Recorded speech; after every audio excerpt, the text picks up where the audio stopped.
my journey to understand life, in my journey to to understand God, because like I always say, because I'm a Christian, I always like to understand the world through a Christian perspective, using biblical references, biblical principles, because obviously, if you believe yourself to be something, then you have to completely, ascribe to that thing that you believe. You can't be 50-50, you can't be, 25% in, because you will not get the results that you're looking for. You won't get the outcomes that you're looking for in your beliefs, in your religion, or whatever it is that you're trying to ascribe to, unless you follow the rules, you know.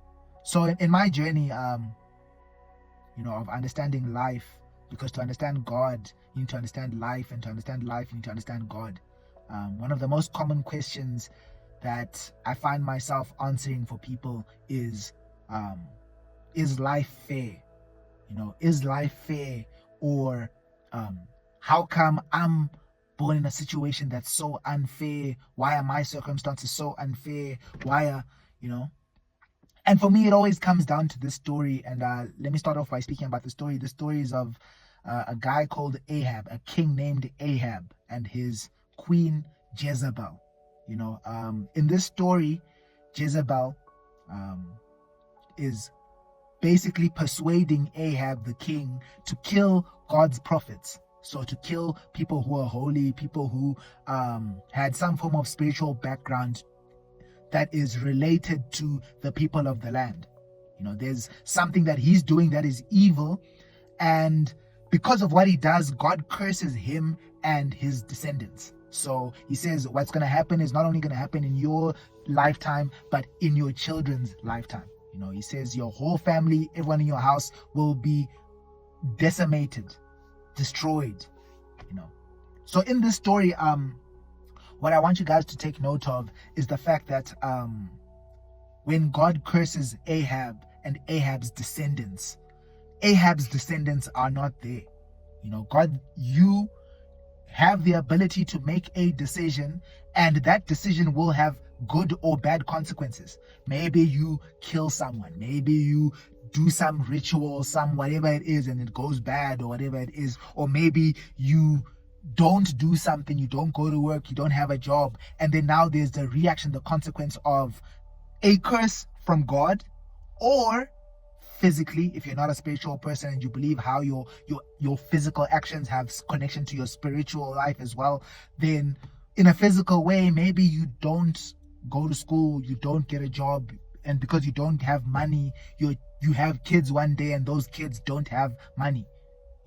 When your kids are born, your kids cannot be born with money when you don't have money.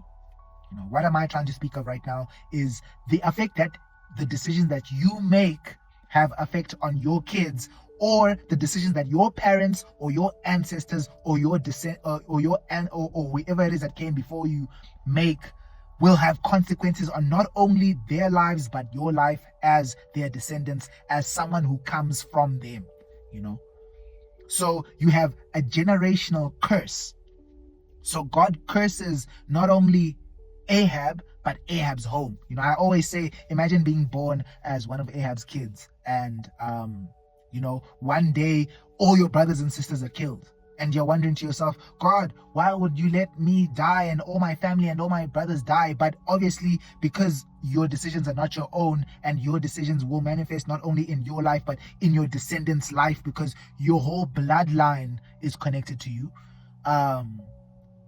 Because of that understanding of biblical principle, then you understand that fairness of life comes from the fact that you have a choice, and that choice will have an effect on your future.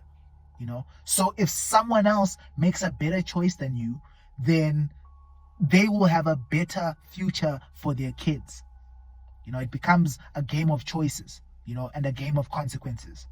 If you don't go to work and your kids are born in poverty, that is choice and consequence. Regardless, maybe sometimes you're in a society, in a system, but even if you're in a society, in a system that has caused this poverty, you must understand that there are people that came before you who had the option to make decisions and chose to make a decision, and you are now in one way or another paying for that decision.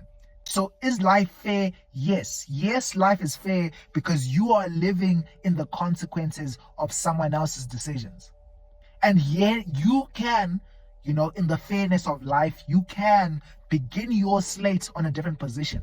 You can start your slate, you can begin your slate at a different position, but it'll be more difficult for you from your position. But because God is good, if you do believe in God, if you do believe in a higher power, He will make your work with your gifts, with your abilities fruitful. Because of His fairness, if you work, if you decide you want to be serious about your life, you will reap the benefits, and your children will reap the benefits of that decision. So it's about decisions and consequences, but not only from a perspective of you yourself having decisions and going through the consequences, but the people that are connected to your bloodline through you also suffering the same consequences and decisions. Because you're not by yourself in this world. You're not born as a separate event. You are part of an organization, a system of people. There are people, there are bloodlines, there are heritages. You come from a tribe of people. Your mom, your dad comes from a tribe of people. Your parents come from a group of people who stay in a specific place, who are from a specific system, region, who've stayed in specific places, who are connected to specific things. So the connection of you to your relatives and your ancestors is what we speak about when we speak about the fairness of life. If your ancestors made poor decisions and now you are now suffering the price of their decisions, then life is fair. If your ancestors made a decision that you've benefited off of, if your parents went to school and now they got these nice jobs and, they were able to pay your school fees and give you also a good start to life, you are a benefactor of someone else's good decisions.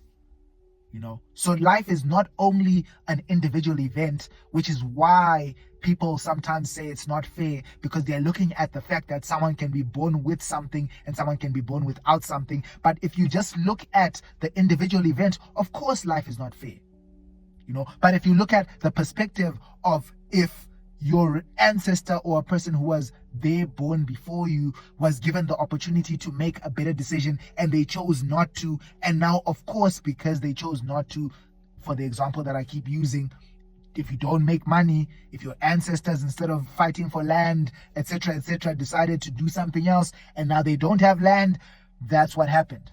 You are now living in the consequences of the people that came before you. Unfortunately, you are born in a difficult position because of the decisions that the people before you made. So life is fair, God is fair, but you have to understand it from a long-term perspective. You are not an individual event.